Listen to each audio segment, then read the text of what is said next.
Conto Caso no Internato, de Iraci José Marim.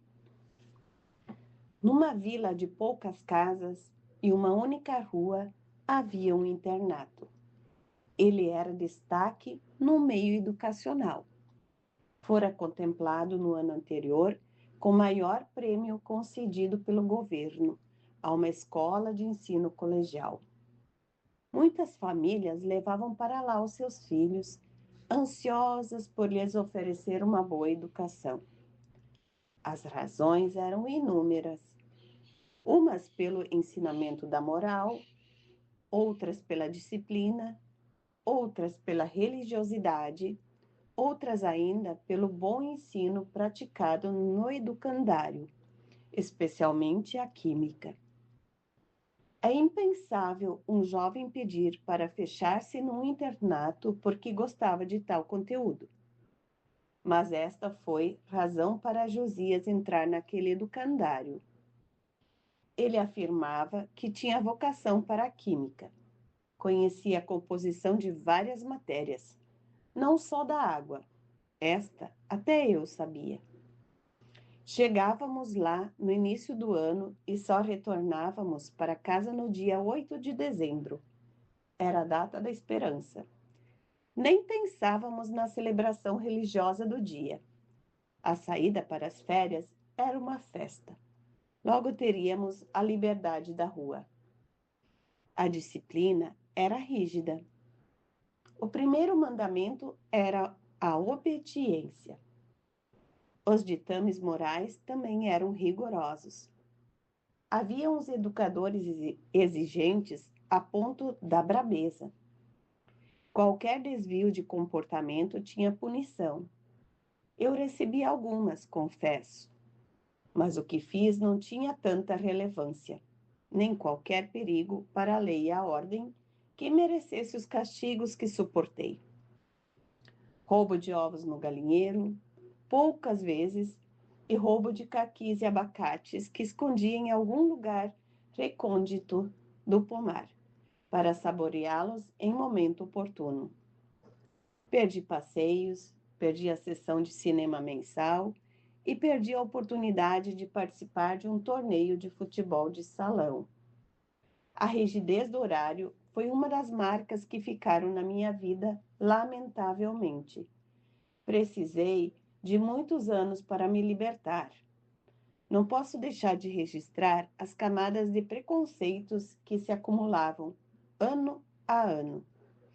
Livrar-se de uma ideia preconceituosa é uma tarefa muito difícil, a desafiar as boas intenções.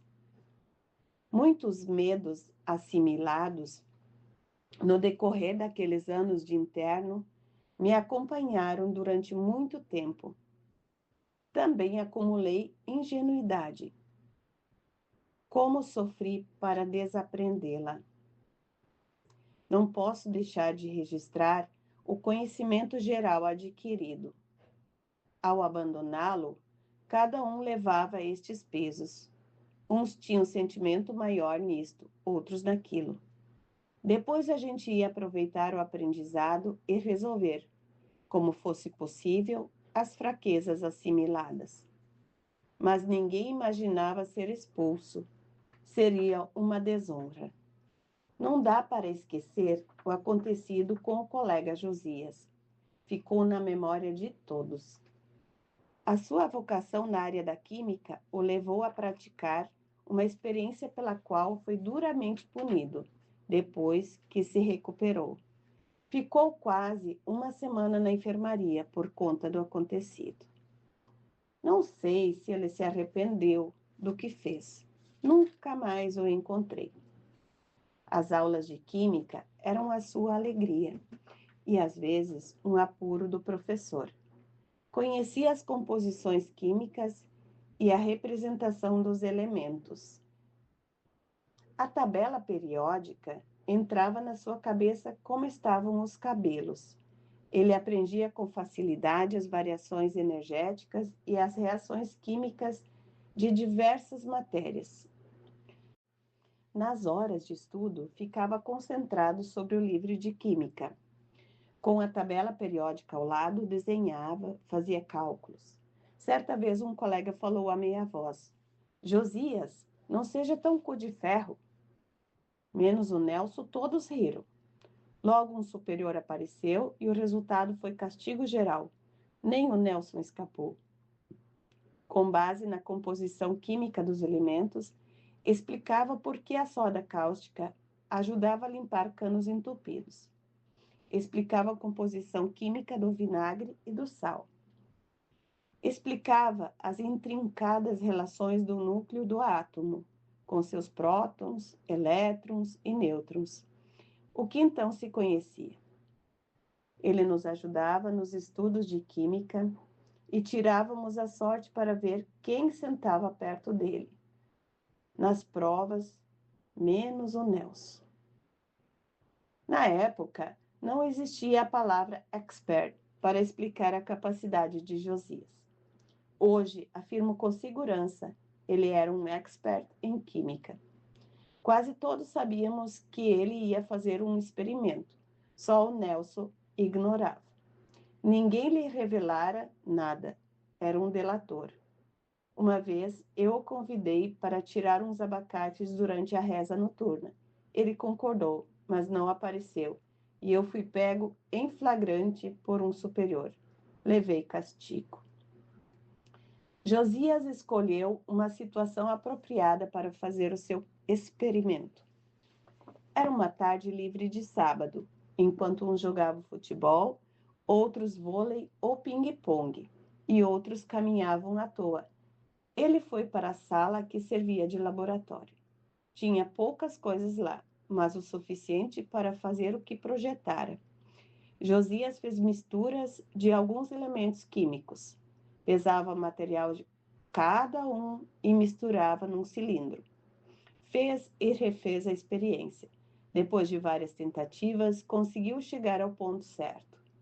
Concretizara o seu projeto. Tinha construído uma bomba caseira.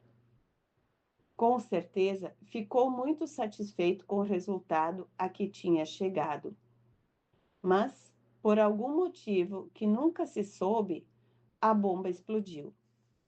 Josias foi jogado contra a parede interna, a parede externa do prédio rachou, o estrondo foi enorme e viu-se muita fumaça saindo pela janela. Todo mundo parou de fazer o que fazia e correu para ver o acidente. Logo os superiores nos dispensaram. Josias foi levado para a sala da enfermagem e lá ficou quase uma semana para tratar os ferimentos espalhados pelo corpo todo, principalmente nas mãos e braços. Fomos chamados para o salão geral. O diretor entrou, carrancudo, pisando forte o assoalho de madeira. Josias caminhava atrás, vinha de cabeça baixa e com aparência ruim. Acho que já tinha sido humilhado numa sessão de tortura psicológica. Foi colocado na nossa frente, olhou-nos tristemente e baixou a cabeça. Permaneceu assim durante todo o tempo em que o diretor falou. Fez um discurso forte contra a irresponsabilidade do nosso colega. Olhando para nós, indicava Josias e gritava que ninguém deveria seguir o seu exemplo. Disse outras coisas que agora não lembro. Depois puxou pelo braço porta fora. Ali outro superior ordenou que ficássemos refletindo sobre o que tínhamos ouvido. Passada a hora da reflexão, saímos em silêncio, constrangidos, com receio de emitir qualquer opinião. O receio evoluiu para medo generalizado quando soubemos que Josias tinha sido expulso do internato.